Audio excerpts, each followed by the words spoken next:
Donald Trump যেন এক রহস্যময় চরিত্র। তার আচরণ বরাবরই বোঝা দেয় তিনি কি করবেন আর কি করবেন না সেটি যেন তিনি নিজেও জানেন না। গেল কয়েক মাসে পাক ভারত কিংবা ইরান ইসরায়েল ইস্যুতে ট্রাম্পের কূটনৈতিক সিদ্ধান্ত কেমন তার উদ্দেশ্য বোঝা মুশকিল। যদিও এসব দেশের যুদ্ধবিরতিতে ট্রাম্পের প্রশংসায় পঞ্চমুখ বিশ্ব মিডিয়া। যুদ্ধবিরতিতে মধ্যস্থতা করায় শান্তিতে নোবেল পুরস্কারের দোরগোড়াতেও ট্রাম্পের নাম। তবে এই পরিস্থিতিতে বেরিয়ে এল চাঞ্চল্যকর এক তথ্য, মস্কো ও বেইজিংয়েও নাকি বোমা হামলার হুমকি দিয়েছিলেন ট্রাম্প।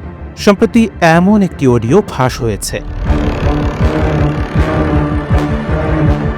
ইউক্রেনে হামলা ঠেকাতে ট্রাম্প রুশ প্রেসিডেন্ট পুতিনকে কড়া বার্তায় হুমকি দিয়েছিলেন। সেখানে বলেছিলেন পুতিন ইউক্রেনে হামলা করলে তিনি মস্কোয় বোমা ফেলে প্রতিশোধ নেবেন। এছাড়া তাইওয়ান ইস্যুতে বেইজিংয়েও বোমা ফেলার হুমকি দিয়েছিলেন তিনি।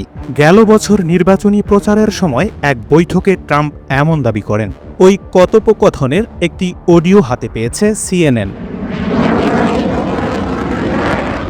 2024 সালে এক তহবিল সংগ্রহ অনুষ্ঠানে আলাপের অডিওটিতে ট্রাম্পকে বলতে শোনা যায়, আমি পুতিনকে বলেছিলাম তুমি ইউক্রেনে ঢুকলে আমি মস্কোয় বোমা ফেলব। আমি বলছি আমার আর অন্য কোনো বিকল্প নেই। তারপর পুতিন আমাকে বলেছিলেন আমি তোমার কথা বিশ্বাস করি না, তবে অন্তত 10 ভাগ হলেও তিনি আমার কথা বিশ্বাস করেছিলেন।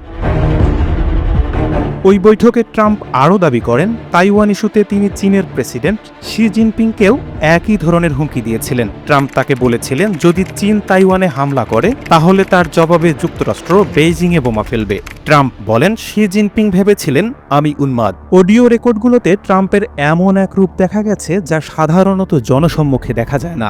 বন্ধ দরজার আড়ালে ধনীদাতাদের মন জয় করতে গিয়ে তিনি খোলামেলা কথা বলেছেন। এ যেন ট্রাম্পের বহুরূপিতার পরিচয়। তিনি শুধু তার আগ্রাসী পররাষ্ট্রনীতির কথাই নয়, যুক্তরাষ্ট্রের বিক্ষোভ করা শিক্ষার্থীদের দেশ থেকে বিতাড়িত করার পরিকল্পনার কথাও বলেছিলেন। বিশ্বজুড়ে ট্রাম্প যখন যুদ্ধবিরতি নিয়ে সুরারোপ করছেন, ঠিক সেই মুহূর্তে যেন থলের বিড়াল বেরিয়ে এলো। ফাঁস হওয়া ফোন রেকর্ড ট্রাম্পকে সাদা কাপড়ে কালো কালির ছোপ এঁকে দিল না তো? নোবেল দৌড়ে কি আবার এক ধাপ পেছালেন Trump? Mahmud Rafi, NTV online.